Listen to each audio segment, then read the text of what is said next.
Hello and welcome to the City of Pittsburgh Budget Engagement Kickoff Meeting. My name is Patrick Cornell and I'm the Assistant Director for the Operating Budget in the Office of Management and Budget. First, I'd like to give an overview of the Office of Management and Budget. We have 5 functional areas: administration, capital, fleet, and asset management. The capital team is responsible for the capital budget. The Community Development Block Grant Team, CDBG, they oversee funds from the U.S. Department of Housing and Urban Development, including the CDBG funds, the Emergency Solutions Grant, the Housing Opportunities for Persons with AIDS funding, and Home Investment Partnership programs. The capital team and the CDBG team work very closely together. The Operating Grants and Special Revenue team is in charge of the operating budget. And finally, procurement. City services are funded from a variety of sources. The Department of Finance is a separate entity from OMB, and they are responsible for collecting all taxes and other revenue sources from departments. The funds are then funneled through OMB because of the way the budget works. We work to allocate funds that come in each year to spend out through departments to provide city services. The City of Pittsburgh services are limited to the municipal geography. The city does not have responsibility for services outside of the 9 colored council districts below. Now, the city can sometimes sign intergovernmental cooperation agreements to partner with neighboring boroughs and townships. For example, the City of Pittsburgh provides fire and refuse services to the borough of Wilkinsburg. The city does not have legal authority over the following: county, state, or federal roads and bridges. And I want to touch on this one because it can be confusing. The biggest example, Fort Pitt is a federal bridge, the Liberty Bridge is a state bridge, the Clemente, Warhol, and Rachel Carson bridges are county bridges, and the Greenfield Bridge is a city bridge. So sometimes you have to check and see who has ownership of the asset before you can figure out who is responsible for it. We do not have legal authority over the schools, public transportation, health services, most human services, the jail, the court systems, non-City of Pittsburgh public safety teams, for example, the University of Pittsburgh Police, water infrastructure, or public parking infrastructure and enforcement. I will note that in terms of water infrastructure and public parking infrastructure, PWSA and the Pittsburgh Parking Authority are both related to the City of Pittsburgh government, but they are separate authorities. And again, sometimes we sign intergovernmental agreements to partner with these other organizations. Every year, OMB produces 2 budgets. The operating budget funds expenditures that pay for most day-to-day governmental activities. The capital budget funds projects that are used to design, build, restore, retain, or purchase any larger city-owned asset. These projects have a minimum value of $50,000, have a minimum useful life of 5 years. A lot of the infrastructure projects are funded via municipal bonds, which is debt issuance, or pay-as-you-go, or federal and state funding. Unlike the operating budget, the capital budget is not use it or lose it.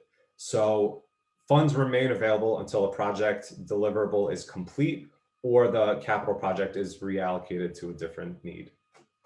The operating budget, on the other hand, expires at the end of every fiscal year, which for the city is a calendar year. So what does each budget fund? The operating budget funds employee salaries and benefits, pension payments, debt payments, leases, including police headquarters and the West End Healthy Acting Living Center, among others, utility payments, ongoing building maintenance, fuel and vehicle maintenance, office supplies, computers and software, internet for city facilities, and professional services like auditing services for accounting, software needed for 311, our online permitting and licensing program. The capital budget, on the other hand, funds the construction and major renovations of roads, including paving and traffic signals, bridges, public sidewalks, public parks, healthy active living centers, recreation centers, city-owned buildings, city vehicles and heavy equipment, major new technology projects, and public neighborhood support, mostly in the form of community development block grants. The City of Pittsburgh budgets are authorized in two places, in the Home Rule Charter and in the City Code of Ordinances. In the Home Rule Charter, you'll see that we have to have an annual balanced operating budget. That means that revenues must equal or exceed expenditures every single year. We have to have a capital budget. The mayor's office has to conduct public hearings for both budgets. The mayor presents the proposed budgets to council each November. Council must adopt both budgets by the end of December. Council may amend the operating budget until the first week of February. After that, it can still be amended, but the mayor and council must work together to do so. On the other hand, the capital budget may be amended at any time by a resolution. And finally, in the Home Rule Charter, it also says that the capital program includes a 6-year plan. In the Code of Ordinances, Chapter 218 goes into a little bit more detail about the capital budget. It defines a capital project. It creates the Capital Program Facilitation Committee, the CPFC. This group is in charge of taking all of the project proposals, scoring them, ranking them, and offering recommendations. This section of code also sets up project procurement and accounting rules and requires quarterly reports. Chapter 219 references the operating budget. It requires a 5-year plan, a preliminary September budget. It also requires quarterly reports. It also sets minimums for the fund balance, which is a key fiscal indicator of the health of the city. It sets up pension contribution calculations and also requires that fiscal impact statements are submitted for each resolution and ordinance. The general timeline for the budgets are as follows. In April, the mayor sets the following year budget priorities. In May, for the capital side, OMB issues requests for project proposals from departments, council offices, and key community partners. In June, OMB and the Office of Community Affairs host public engagement for both documents. On the operating side, this is when we release materials to departments internally. In July, requests are due to OMB, and deliberation gets underway. In August, for the capital side, the CPFC presents its summary report to OMB. On the operating side, OMB and departments discuss requests with the mayor and the chief of staff. In September, the budget processes kind of align again. The mayor makes final decisions and the preliminary budget is published at the end of the month. In October, the preliminary budgets are finalized. In November, the mayor delivers the State of the City address and presents both budgets to City Council.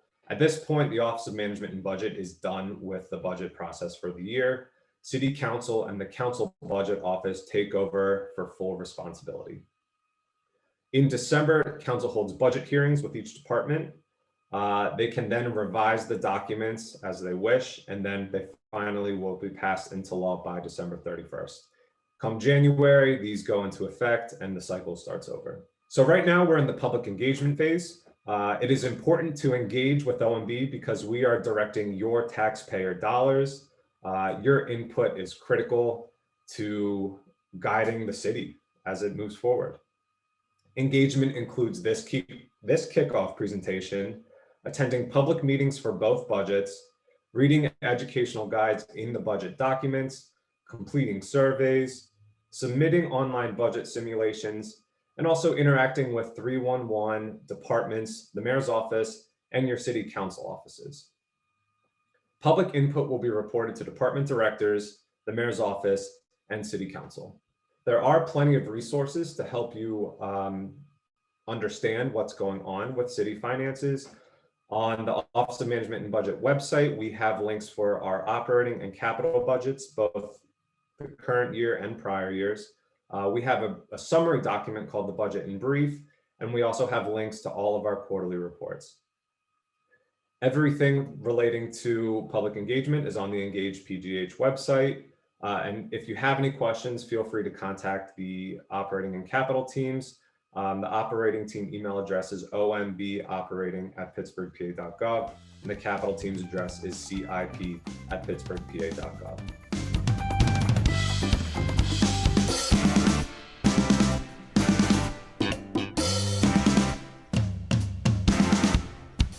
So thank you for watching this kickoff presentation. We appreciate your time and your civic engagement, and we look forward to hearing from you.